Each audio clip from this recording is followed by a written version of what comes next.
Trump কয়েকদিন আগে বলেছিলেন যুক্তরাষ্ট্র ইরান খুব গভীরতম পর্যায়ে শান্তি আলোচনায় আছে, আর ইঙ্গিতে দিয়েছিলেন যে পারমাণবিক চুক্তিও হতে পারে।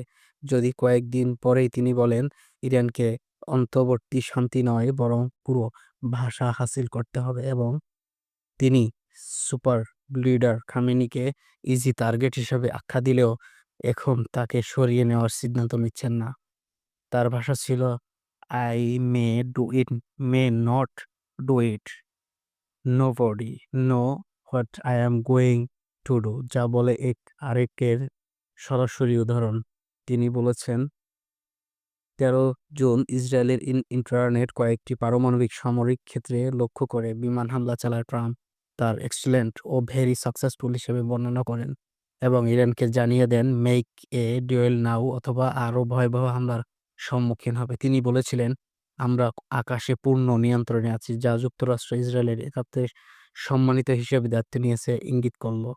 তিনি বলেছিলেন ইসরায়েল এবার আঘাত করবে ইরানে, কিন্তু তিনি সরাসরি একটি আক্রমণের ইঙ্গিত দিয়েছেন। ডোনাল্ড ট্রাম্প ইরানকে সরাসরি আক্রমণ করবে যুক্তরাষ্ট্র। হোয়াইট হাউস জানায় ট্রাম্প আগামী 2 সপ্তাহের মধ্যে সিদ্ধান্ত নিবে সামরিক হস্তক্ষেপ নেবে কিনা। প্রেস সেটি লিভিং বলেন, রিপাবলিক মেগা সমর্থকদের মাঝে বিরক্ত গভীর হচ্ছে বিষয় করে স্টেভ বনাম টার্গেট এর মতামতের যুক্তির পাশাপাশি তিনি আরও জানান যে হোয়াইট হাউস 2 সপ্তাহের ভিতরে একটি সিদ্ধান্ত নেওয়া হবে তারা ইসরায়েলের সাথে যোগ দেবে কিনা, এবং সেই সাথে ইরানকে শান্তি সমঝোতায় আসার জন্য ট্রাম্প বারবার সমঝোতার জন্য আদেশ করছেন।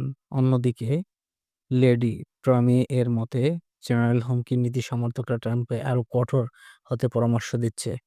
ডেমোক্র্যাটিক দলের সেটার বিশ্লেষকদের মতে ট্রাম্প হয়তো ইরানকে তার পারমাণবিক কর্মসূচিতে বাধ্য করার জন্য এটিকে কৌশলগত চাপের অংশ হিসেবে ব্যবহার করে যাচ্ছে, এবং তিনি তার স্বার্থের জন্য আজকে ইসরায়েলের সাথে মিশে ইরানকে আক্রমণের প্রক্রিয়া চালাচ্ছে বলে দাবি করেছে জাতীয় বিশ্লেষক।